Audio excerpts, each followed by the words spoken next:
The stars had never seemed so cold. Admiral Sarah Chen stood on the observation deck of the Earth Defense Station, watching the distant lights of Mars shimmer against the black. Her reflection in the transparent steel showed a woman who had aged 10 years in the past month. The weight of 8 billion lives pressed against her shoulders like gravity itself. It had started with wonder. First contact. Humanity had dreamed of this moment for centuries. When the massive ships appeared at the edge of the solar system, every person on Earth held their breath.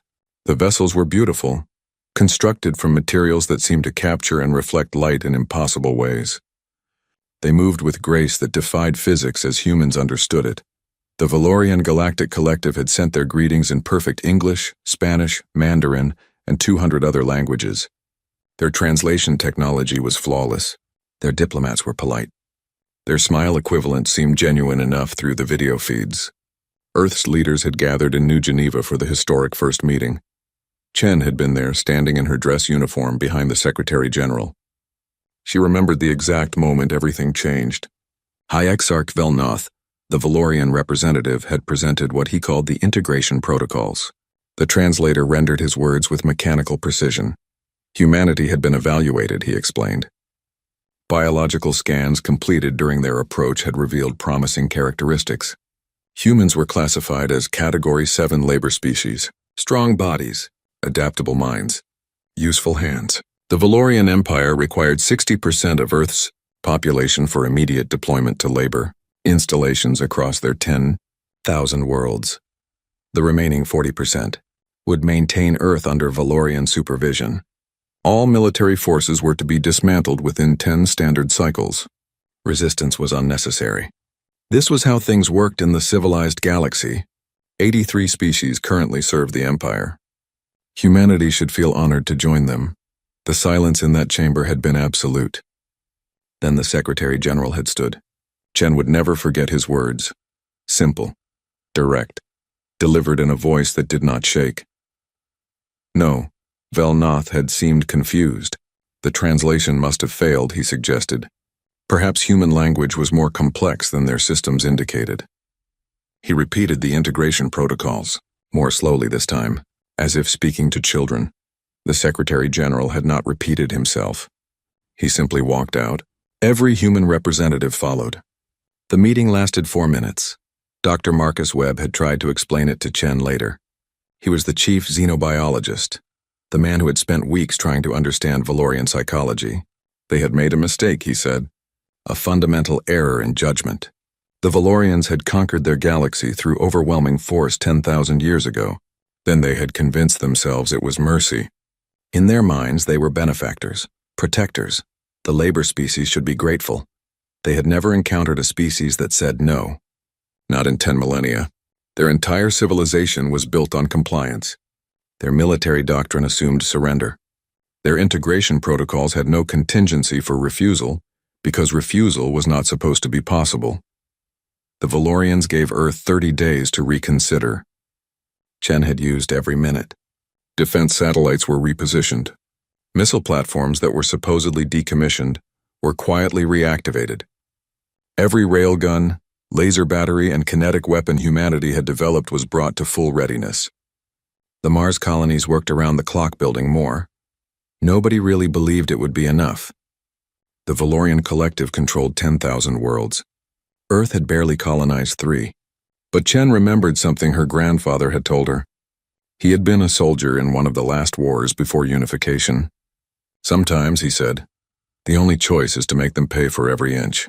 On day 30, the Valorian 47th Subjugation Fleet arrived. 200 ships, each one large enough to carry 10,000 soldiers. High Exarch Velnoth commanded from the flagship Eternal Decree. He broadcast one final message before the attack began: compliance or correction. Those were the options. The Empire had been patient. Now patience was exhausted. The fleet would disable Earth's primitive defenses, occupy the major cities, and begin processing the population. Some casualties were inevitable during correction operations, but the Valorians would be as gentle as circumstances allowed. Chen gave the order. Every weapon system opened fire simultaneously. The battle lasted 16 hours. Earth's forces fought with everything they had. Nuclear missiles, Kinetic kill vehicles traveling at significant fractions of light speed, cyber attacks, biological weapons, things that violated every treaty humanity had signed with itself over the past 2 centuries. The Valorians were shocked. Their shields held against most of it. Their point defense systems were sophisticated, but they had never faced opponents willing to ram ships into their formations.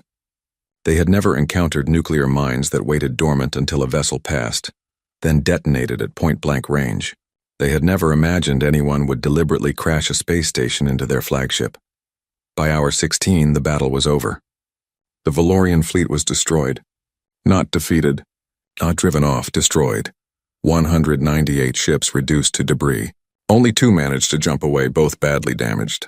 Earth had captured the Eternal Decree intact when Chen's boarding team secured it from the inside. Velnoth was among the prisoners, but the cost had been terrible. The defense stations were gone. Most of the satellite network was destroyed. The Mars colonies had taken hits. 30,000 human soldiers had died. Earth's military was shattered. And somewhere out there, the Valorian Empire was receiving the battle data. Learning. Preparing. Chen stood in front of Velnoth's cell that night. The High Exarch looked at her through the transparent barrier. He seemed more puzzled than angry. Why, he asked. Why had humans fought? Did they not understand they would lose eventually? The Empire had resources beyond counting. This was only the beginning, Chen had smiled. It was not a kind smile. She told him about the captured ships, about the technology her engineers were already taking apart and understanding, about the encrypted files that revealed the locations of every Valorian installation within 100 light-years, about the databases that listed every enslaved species and every labor camp. Then she told him something else. Something that seemed to shake him more than the military defeat. Humanity had a saying, she explained. An old one. Never wound what you cannot kill. The Valorians had tried to enslave Earth. They had failed. Now they would learn what humanity did to slavers. Velnoth had not understood. Not then, but he would. They all would. Because Chen had realized something during those 30 days of preparation. The Valorians had made a mistake about humanity. A fundamental error. They thought humans were just another species to be categorized and controlled. They did not understand what humanity really was. Survivors. Innovators. A species that had climbed out of caves and split atoms. That had turned deserts into gardens and touched other worlds. That had fought itself for thousands of years and learned every lesson war could teach. The Valorians had tried to make humans slaves. That was their first mistake. Their last mistake would be thinking the war was over. Chen looked out at the stars again. Somewhere out there, the Empire waited. 10,000 worlds. Billions of citizens. Military forces that dwarfed Earth's entire population. Let them come, she thought. Let them send their fleets and their soldiers. Let them bring their ancient weapons and their empire's might. They would learn what every tyrant throughout human history had eventually learned, that the most dangerous thing in the universe is not the strongest predator or the most advanced weapon. It is someone with nothing left to lose and everything to fight for. The Valorians had declared humanity slaves. Earth's response was not submission. It was wrath, and that wrath was only beginning. 6 months passed like years. Earth transformed into something it had never been before. A war machine. Every factory that once produced consumer goods now built weapons. Every laboratory worked on military projects. Every person old enough to hold a wrench or write code contributed somehow. Humanity had one goal: survive the next attack. Dr. Marcus Webb barely slept during those months. His team had taken apart every piece of Valorian technology they could salvage. The work was slow, dangerous. 3 engineers died when a power core they were examining overloaded. But gradually, humanity began to understand. The Valorians were technologically advanced, yes, but their technology was old. Ancient in some cases. Their faster-than-light drives were elegant but followed principles discovered 10,000 years ago. Their energy weapons were powerful, but used designs that had not changed in millennia. Their armor was strong but relied on materials refined through tradition rather than innovation. Everything about Valorian technology spoke of a civilization that had stopped advancing. They maintained. They replicated. They did not create. Humanity did something the Valorians never expected. They improved it. Human engineers took the elegant FTL drives and made them faster by combining them with fusion technology, the Valorians had never bothered to develop. They took the energy weapons and added railgun acceleration that increased range by 300%. They studied Valorian shields and found 17 weaknesses that could be exploited. Admiral Chen watched the prototypes with satisfaction and dread. Satisfaction because humanity was adapting faster than she had dared hope. Dread because intelligence reports showed what was coming. The Valorian Empire was not taking chances. The 47th Subjugation Fleet had been destroyed. The response would be overwhelming. 300 ships, the 12th, 15th, and 23rd Grand Fleets combined. Nearly 1 million soldiers. Earth could not win that fight. Not defending. Chen knew this. Her staff knew this. The political leaders who demanded she protect Earth knew this, even if they would not say it aloud. So Chen proposed something radical. Something that made the Secretary General pale when she explained it. They would not wait for the Valorians to attack. They would strike first, Operation Broken Chain. The name had been Webb's suggestion. The plan was simple in concept, terrifying in execution. Humanity would use captured Valorian ships to infiltrate their space. They would hit the infrastructure. The labor camps, the processing stations, the logistics hubs that kept the Empire's slavery system running, not to destroy worlds, to free slaves. The Valorians would be forced to respond. They would have to split their forces, protect their holdings, deal with rebellions, and while they did, Earth would continue to learn, to adapt, to build. The operation was approved with one condition. Chen would lead it personally. If it failed, Earth needed someone else to command the defense. They launched 3 weeks before the Valorian fleets were scheduled to arrive. 20 ships, all captured Valorian vessels, repaired and upgraded with human technology. 1,500 soldiers, engineers, weapons specialists, people who volunteered knowing they might never see Earth again. Chen stood on the bridge of her flagship, the renamed Defiance, as they made their first jump. The first target was Processing Station Gamma 9. According to Valorian records, it held 40,000 enslaved beings from 6 different species. The station hung in orbit around a dead moon, massive and heavily shielded. Chen's fleet emerged from FTL space directly on top of it. The station's automated defenses activated immediately.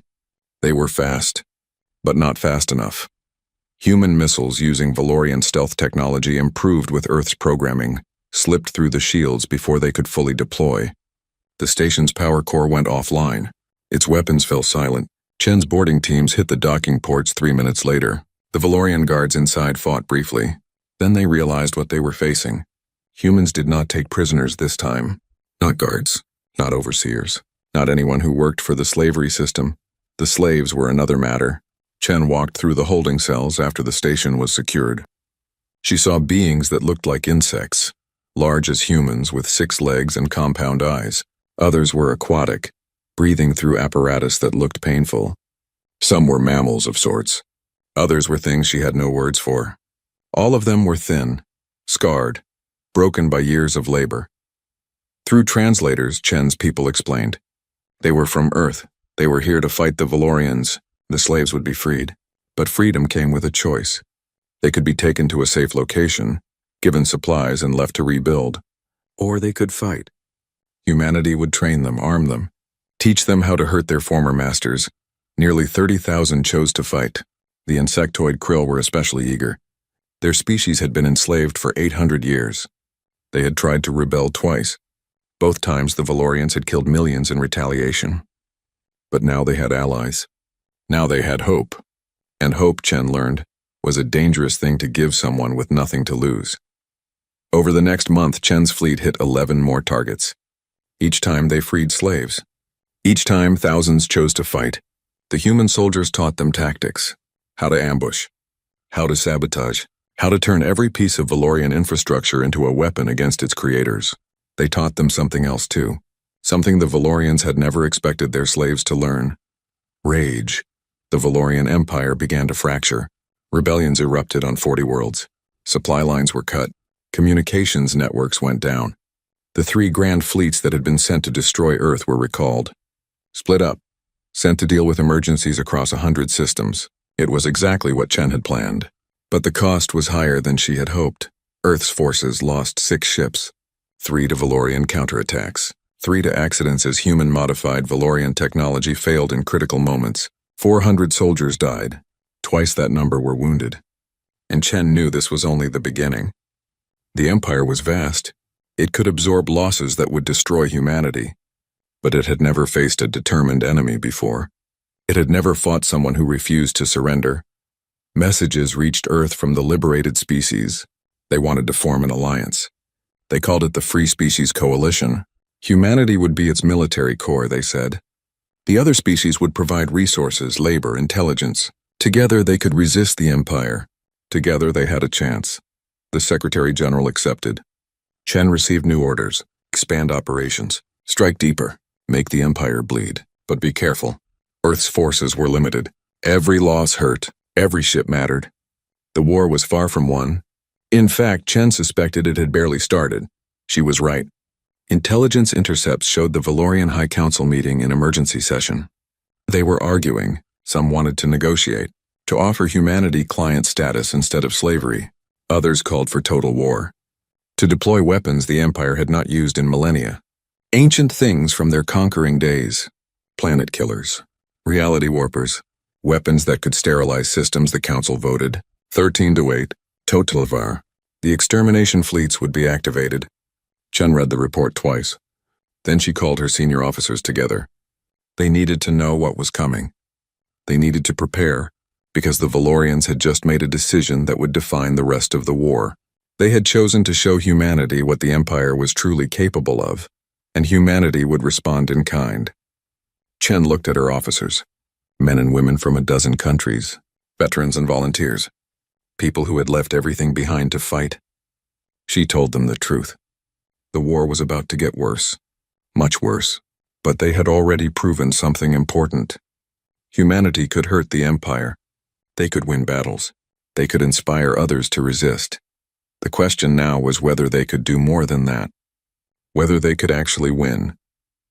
Chen did not know the answer, but she knew one thing with certainty. They would try, because the alternative was chains, and humanity had not come this far, had not survived this long to kneel before anyone. The Valorians had thought they were facing primitive barbarians. They were about to learn the truth. Humanity was not primitive. Humanity was practical, and when practical people go to war, they do not fight for honor or glory. They fight to win, by any means necessary. The Empire had started this conflict. Humanity would finish it. The war entered its second year. Earth had changed beyond recognition. Cities that once sparkled with lights now operated on strict power rationing. Parks had become training grounds. Schools taught engineering and tactics alongside mathematics and literature.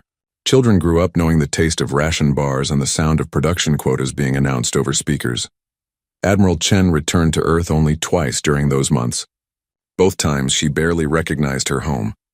The planet had embraced total war with an efficiency that frightened her. Every person had a role. Every resource had a purpose. Earth's economy had transformed completely. Money still existed, but it meant little. What mattered was contribution. What you built. What you discovered. What you gave to the war effort. The Free Species Coalition had grown to 17 members. Each species brought something unique. The krill provided workers who could operate in environments that would kill humans. The aquatic Dornathi had knowledge of underwater construction techniques that humanity adapted for space stations. The reptilian Scrath were natural mechanics who understood machinery, in ways humans found remarkable. But humanity provided something none of the other species had: leadership, strategy, the willingness to make brutal decisions. The other species had been slaves for so long that they struggled with independence. They waited for orders. They feared taking initiative.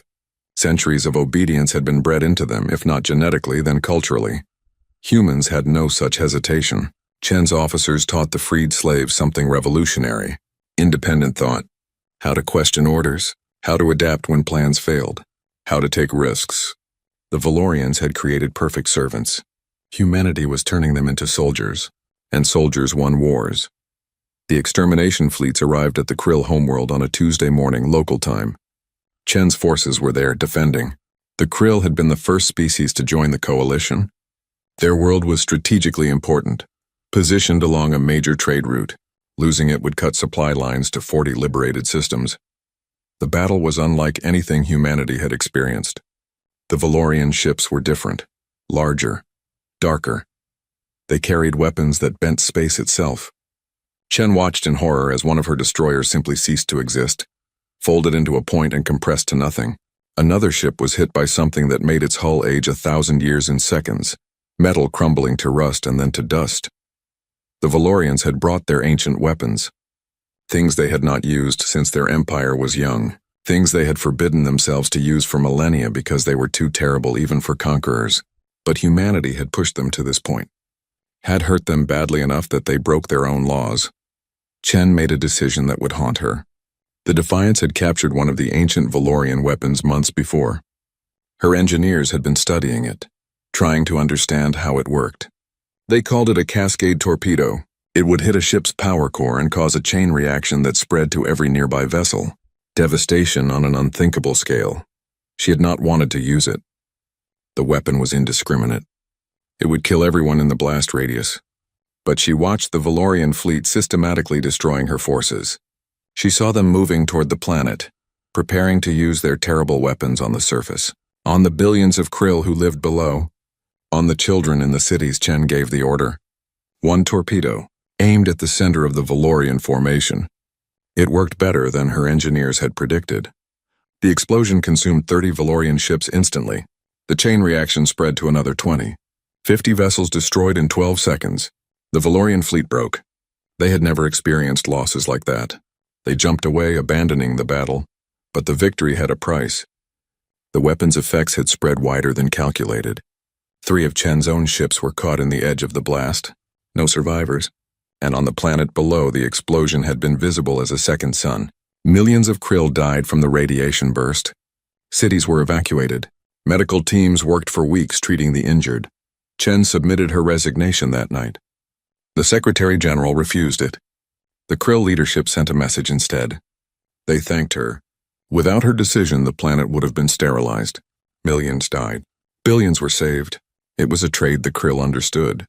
That made it worse somehow. That they were grateful for the decision that had killed so many of them. Dr. Webb found her in her quarters afterward. He brought a bottle of whiskey he had been saving. They drank in silence for a while. Then he told her something he had learned from Valorian records. The Empire had been fighting this way for 10,000 years. Using weapons like these, making decisions like these. It was how they had conquered the galaxy. The difference was they had convinced themselves it was necessary. That their cause justified any action, that the ends made the means irrelevant. Humanity had to be careful. It was easy to become the thing you fought against.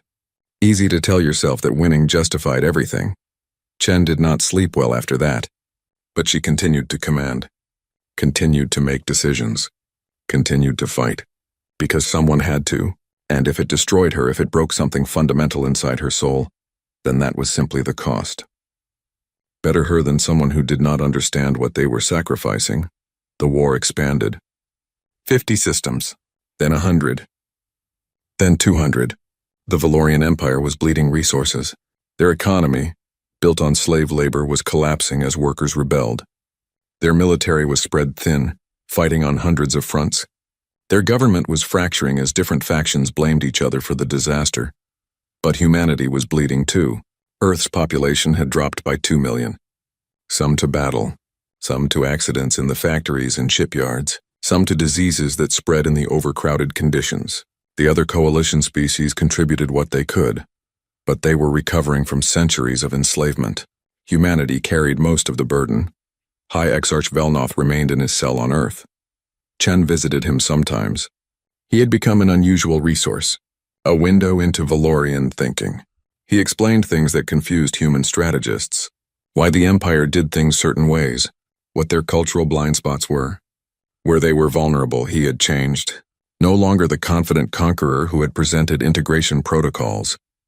He was frightened now, frightened of what humanity had become, frightened of what the war was doing to his own people. He told Chen that the Empire's leaders were debating something terrible, whether to use their final weapon, the thing they had built 10,000 years ago and sworn never to activate. Chen asked what it was. Velnoth refused to say. It was forbidden even to speak of it. But he warned her. If the Empire was pushed too far, if they truly believed they would lose, they would use it, and nothing would survive. Not the Coalition, not Earth, not the Empire itself. That night, Chen sat in her office and looked at the strategic maps. 200 systems liberated, 800 still under Valorian control. 1,000 battles fought, 10,000 more to come. The numbers were staggering. The losses were unbearable, and somewhere ahead a weapon waited that could end everything. She thought about her grandfather again, about his words on fighting, about making them pay for every inch. But there came a point where the price was too high, where paying it meant losing yourself. Humanity had to find a way to win that did not destroy what they were fighting for. The answer came from an unexpected source. A young engineer on Mars sent a proposal to Chen's staff. It was radical, risky, but it offered something the war had lacked so far. A path to victory that did not require humanity to become monsters. Chen read it 3 times. Then she called a meeting of her senior officers. They had work to do. Year 3 began with hope. The young engineer's plan had been refined, tested, and approved. Operation Final Dawn, they called it. Not an attack on Valorian worlds. Not another liberation mission. Something that would strike at the heart of what made the Empire possible, the throne world itself. Valoria Prime Admiral Chen studied the intelligence for weeks. Valoria Prime was the oldest inhabited world in the galaxy. 10 billion Valorians lived there. The capital city alone housed more people than Earth. The planet was protected by defense systems that made Earth's pre-war defenses look primitive. Orbital platforms, energy shields that could stop asteroid impacts, automated weapon networks that tracked thousands of targets simultaneously. No one had attacked Valoria Prime in 8,000 years. The last species to try had been erased from existence. Their homeworld was still a dead zone, poisoned by weapons that made nuclear bombs look gentle. The Valorians had made their capital a warning. Attack us here and we will end you. But Chen saw something others had missed. The defense systems were ancient. Maintained, yes. Tested regularly, yes. But never actually used. Never refined by real combat. They were theoretical shields against theoretical enemies. And humanity had proven very good at turning theory into wreckage. The Free Species Coalition committed everything to the operation. 300 ships. Humanity provided half. The Krill contributed 50. The Dornathi, the Scrath, and 14 other species filled the rest. It was the largest military force the galaxy had seen since the Valorian conquest 10 millennia ago, and it was going to attack the one place everyone said was impossible to attack. They gathered at a staging point 3 systems away. Chen stood on the bridge of the Defiance and looked at the fleet displays.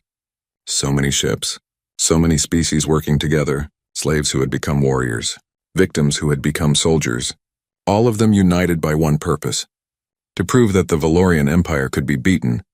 Dr. Webb gave a final briefing before the jump. The attack would come in waves. First, electronic warfare to blind the sensors. Second, kinetic strikes on the orbital platforms. Third, the main fleet pushed through the resulting gaps. Fourth, landing forces to secure the Imperial Palace. The plan was sound. The execution would be brutal. High Exarch Velnoth had provided crucial intelligence. The locations of command nodes, weakness points in the shield network, emergency protocols that could be exploited. He did this knowing it meant betraying his own people. When Chen asked why, he simply said that the empire he had served was already dead. It had died when it decided to use the extermination fleets. Now he was just helping bury the corpse.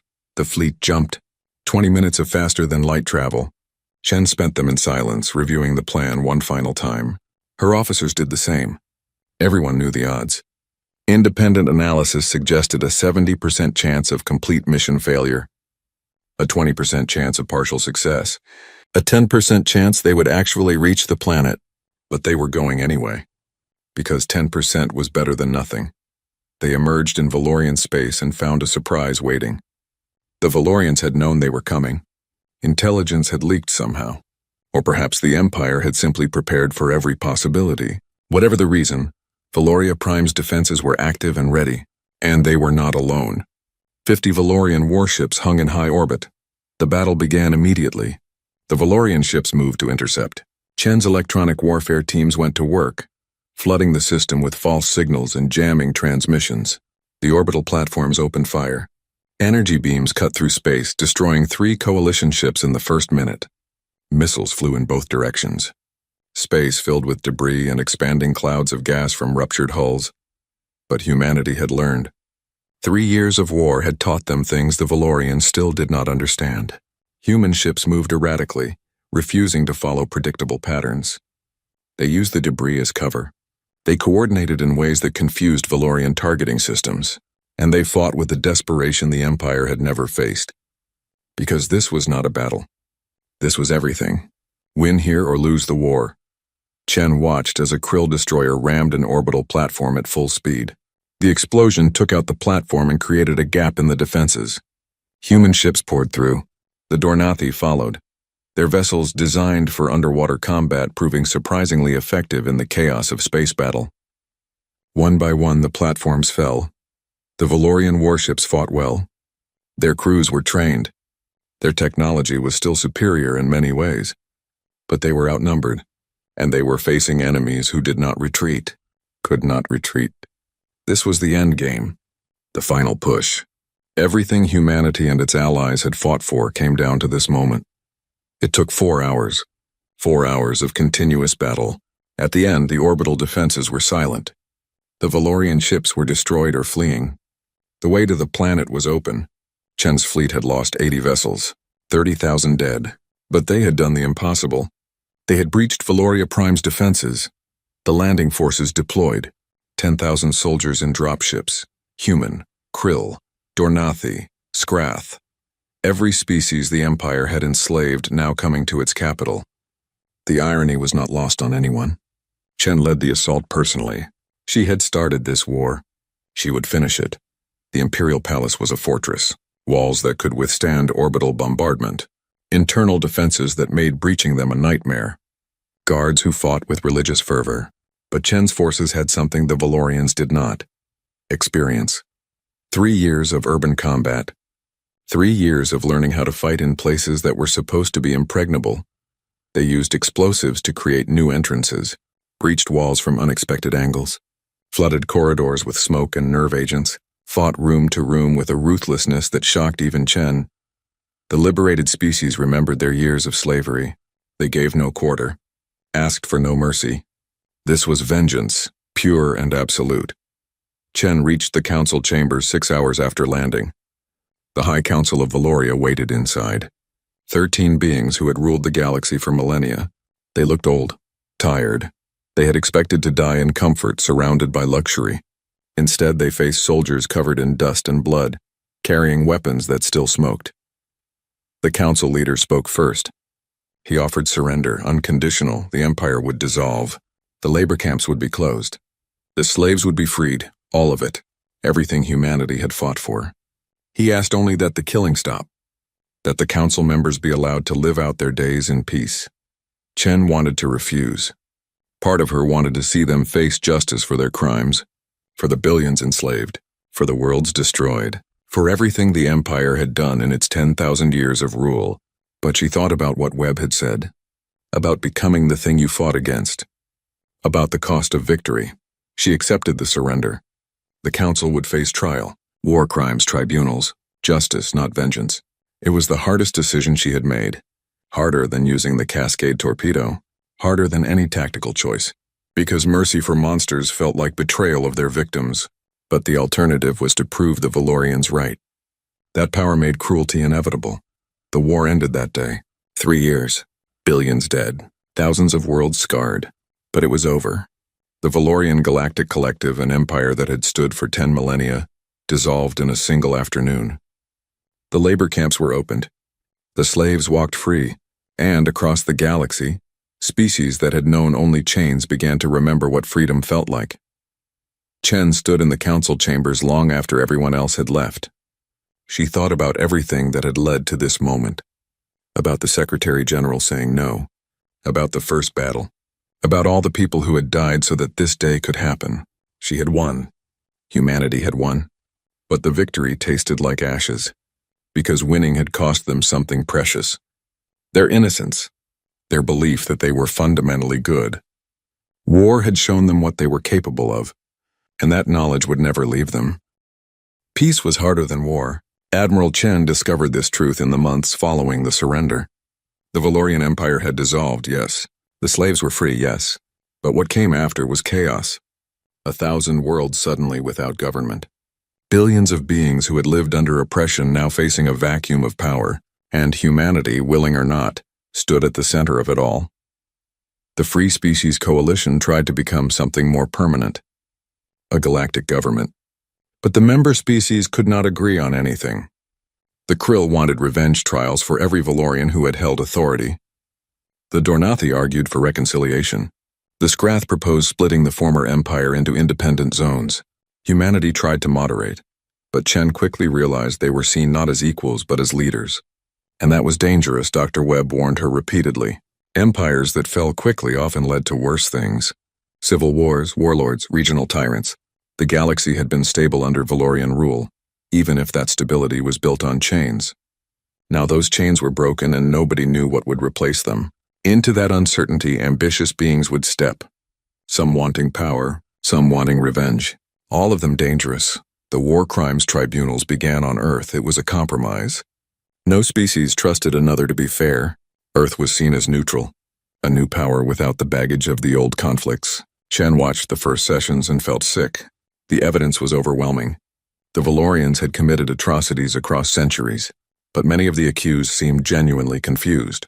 They had believed they were helping, civilizing, protecting lesser species from themselves. That made it worse somehow. At least if they had been monsters, if they had enjoyed the cruelty, there would be simple villains to punish. Instead, they were people, flawed, deluded, products of a culture that had convinced itself that might made right and that power carried responsibility to rule. Chen realized humanity could have become the same thing, could still become it if they were not careful. High Exarch Velnoth testified. He spent 3 days explaining the Empire's structure, its history, its justifications for slavery. He answered every question, admitted to crimes, did not try to excuse them. When asked why he had helped humanity, he said something that stayed with Chen. He said that seeing humans fight had shown him what his empire had really been. Not a civilization, a prison, and he had been a guard who convinced himself the prisoners deserved their cells. The trials lasted 2 years. Hundreds of Valorian officials were found guilty. Sentences ranged from imprisonment to execution. Chen attended many sessions but never spoke. She had been a warrior. Justice was something she was still learning to understand. But she knew one thing. The galaxy needed this, needed to see that power could be held accountable, that crimes had consequences. Meanwhile, Earth changed again. The war economy could not sustain itself in peacetime. Millions of workers who had built weapons now needed new jobs. The military began downsizing. Ships were mothballed, soldiers returned home to find a world they barely recognized. The psychological toll was enormous. Earth's hospitals filled with people suffering from conditions that had no physical cause. War had marked them in ways medicine could not heal. Chen resigned her commission 5 years after the war ended. She was 47 years old but felt ancient. The military offered her positions, advisory roles, ceremonial commands. She refused them all. Instead, she took a small ship and traveled. Visited the worlds humanity had helped liberate. Saw what freedom looked like when it was new. The Krill homeworld had rebuilt. Cities rose from the ruins. The population was growing again. But Chen saw the memorials, monuments to the millions who had died during the war, to the billions who had died during centuries of slavery. The Krill had not forgotten, would never forget. They greeted her as a hero. It made her uncomfortable. Heroes were supposed to feel proud. She just felt tired. The Dornathi were different. They had transformed their world into something beautiful. Floating cities on vast oceans, art everywhere, music. They had taken their freedom and created something the galaxy had never seen. They told Chen that humanity had given them more than liberty. They had given them possibility, the idea that the future could be different from the past. Other worlds were struggling. The Scrath had split into factions. Some wanted to remain united, others sought independence. There was fighting. Nothing like the war, but people were dying. The coalition sent peacekeepers, tried to mediate, but you could not force species to get along. Freedom meant the freedom to make mistakes, to fail. To fight, Chen visited Valoria Prime last. The planet had fallen far. The capital was half empty.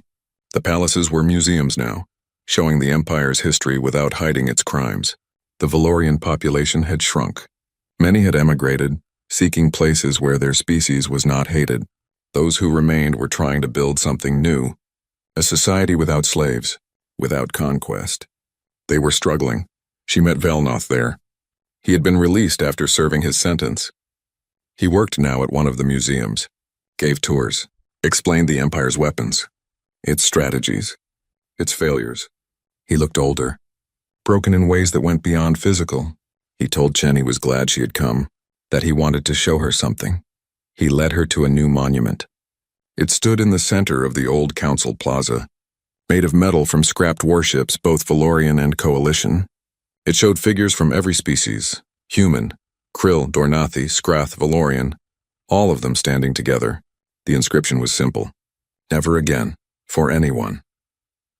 Velnoth explained that young Valorians had built it, the generation born during or after the war. They were ashamed of what their empire had been. Determined to be different, they had created schools, programs, taught history honestly. They wanted to make sure their children understood what had happened, why it must never happen again. Chen stood in front of the monument for a long time. She thought about everything that had led to this moment, about the Secretary General's simple refusal, about the battles, about all the people who had died, about the empire that had ruled for 10,000 years and fell in 3. About the difficult peace that followed. She realized something standing there. The war had been necessary. Evil sometimes had to be fought with force. But the hard part was what came after. Building something better, not just destroying the old, creating the new, making sure that the free did not become the new oppressors. That victory did not breed arrogance. That power did not corrupt. Dr. Webb found her there. He had retired too. Was teaching now. Xenobiology at the new Galactic University on Earth. He said student enrollment was at record levels. Species from across the galaxy sending their children to learn together, to understand each other. He thought it was working, slowly, but working. They walked through Valoria Prime together. 2 humans on a world that had tried to enslave their species. And they were safe. The Valorians they passed nodded respectfully. Some looked away in shame, but none showed hate. That was progress, real, meaningful progress, the kind that mattered more than military victories. Chen asked Webb if he thought it would last. The peace, the coalition, everything they had built. He admitted he did not know. History suggested that good times bred complacency, that people forgot, that the lessons of one generation died with them. But he also said that awareness of the danger was itself protection, that choosing to remember was an act of courage. That night, Chen returned to her ship. She had one more place to visit: Earth, home. She had been away for 3 years, traveling, seeing the galaxy humanity had helped reshape. Now she wanted to see what had become of the world that had said no to an empire. As her ship jumped to faster than light, Chen thought about the future, about the children being born now who would never know slavery, about the monuments being built, about the trials and their verdicts, about the difficult work of maintaining peace. War had shown humanity's strength. Peace would test their wisdom. She hoped they were ready for it. Earth had changed again.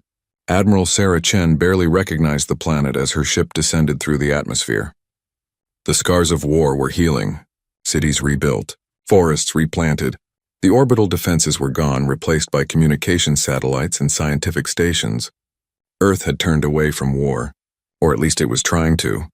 She landed in New Geneva. The city looked different, cleaner, newer. The old government buildings had been expanded to accommodate the Galactic Council headquarters. Representatives from 80 species worked there now, making laws, settling disputes, trying to turn the coalition into something that could last. Chen wondered if it would work. History suggested empires always failed eventually, but maybe this time would be different. The Secretary General met her personally. He was older now. The war had aged him too. He greeted Chen warmly, called her a hero. She told him she was just a soldier who had done her job. He smiled sadly, said that was what all the best soldiers said. They walked together through the government complex. He showed her the changes, the new departments, the peacekeeping forces, the diplomatic corps training to handle conflicts before they became wars. But he also showed her the problems. The costs. Earth's economy was recovering but still struggling. The population had not rebounded. Birth rates were low, people were tired, traumatized. They had given everything to the war and now they did not know how to live in peace. Mental health services were overwhelmed. Suicide rates were high among veterans. The invisible wounds were proving harder to heal than the physical ones. Chen visited the memorials. They were everywhere, in every city. Parks dedicated to those who died. Walls with names carved into stone. Digital monuments that showed faces and told stories. Earth had lost 2 million people. The number seemed abstract until you saw the names. Until you realized each one was a person. Someone with dreams. With families.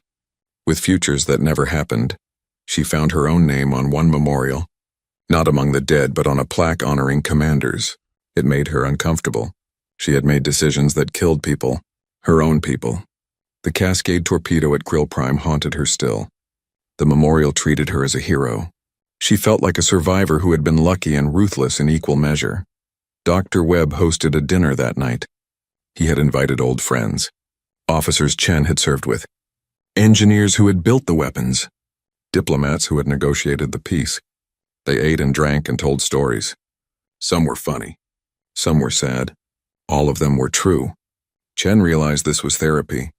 For all of them, they needed to talk, to remember together, to acknowledge what they had been through. Someone asked if it had been worth it. The war, the cost, the lives, the trauma. Chen thought carefully before answering. She said she did not know. That worth was a word that implied value could be measured. How did you measure freedom against lives? How did you calculate the value of stopping an empire against the price of the weapons used? She said she had made the best decisions she could with the information available. That was all anyone could do. But she also said this. The Valorians had tried to enslave humanity. They had given Earth a choice. Submit or resist. And resistance had required everything. Every resource. Every sacrifice. Every moral compromise. If they had submitted, humanity would still exist. But not as humans. As property, as tools. As things without agency or dignity. She would not say the cost was worth it. But she would say the alternative was worse. The next day, Chen visited schools. The government had asked her to. They wanted children to hear from someone who had been there. She was nervous.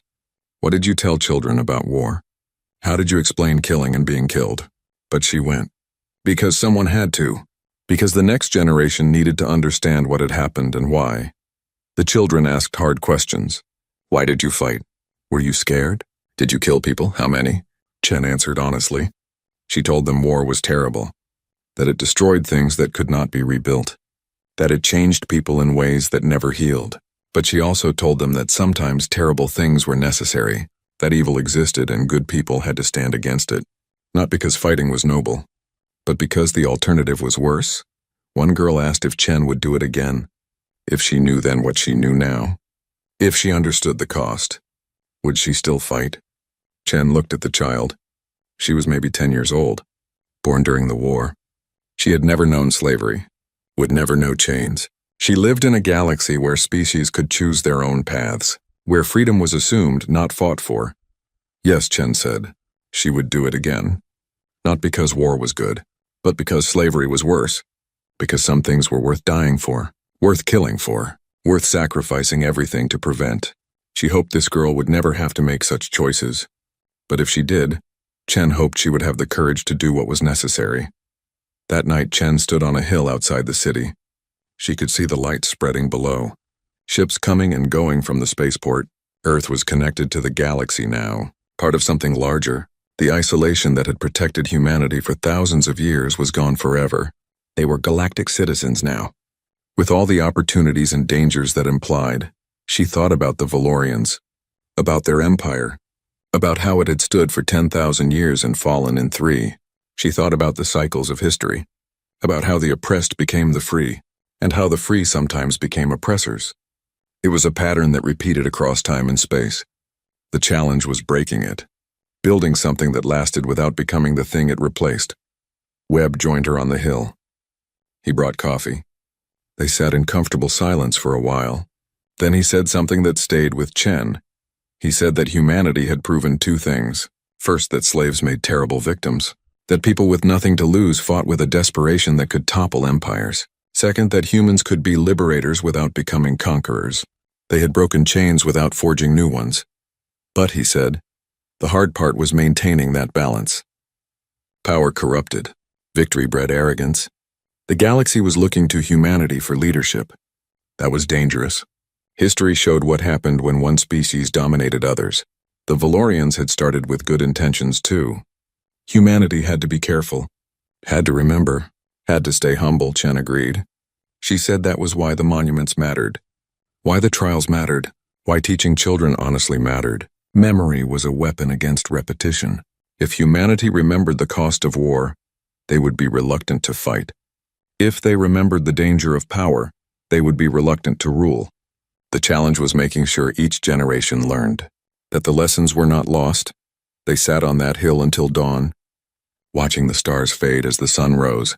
Chen thought about the future, about the children who would grow up in a free galaxy, about the species rebuilding after centuries of slavery, about the Valorians trying to become something better, about humanity learning to lead without dominating.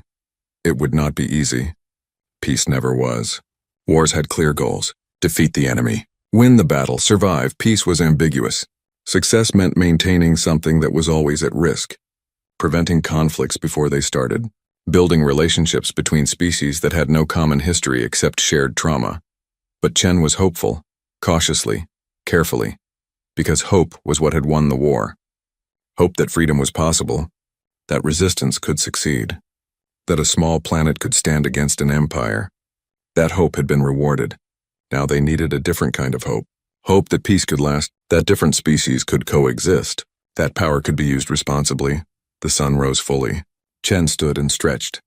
She had one more thing to do before leaving Earth. She returned to the memorial, to the wall with 2 million names. She placed her hand on the stone. It was cool and smooth. Each name had been carved with care. Each person remembered. She made a promise to those names, to those people who had died so others could be free. She promised that their sacrifice would not be forgotten, that humanity would not waste the freedom they had won, that the galaxy they had helped create would be better than the one that came before. She did not know if she could keep that promise, but she would try. They all would, because that was what humanity did. They tried, against impossible odds, against overwhelming force, against empires that had stood for millennia. They tried, and sometimes they succeeded. The Valorians had declared humans slaves. They had expected submission. They had gotten wrath instead. Wrath that had erased their civilization, that had freed billions. That had changed the galaxy forever, and now humanity had to prove that the wrath had been righteous, that it had led to something better. Not just destruction, but creation. Not just freedom from, but freedom to build, to grow, to become something the galaxy had never seen. Not conquerors, not slaves, but partners, equals. Species among species, learning together how to make peace as fierce as their war had been. That was the challenge. That was the promise. And Chen believed, despite everything, that humanity was ready for it.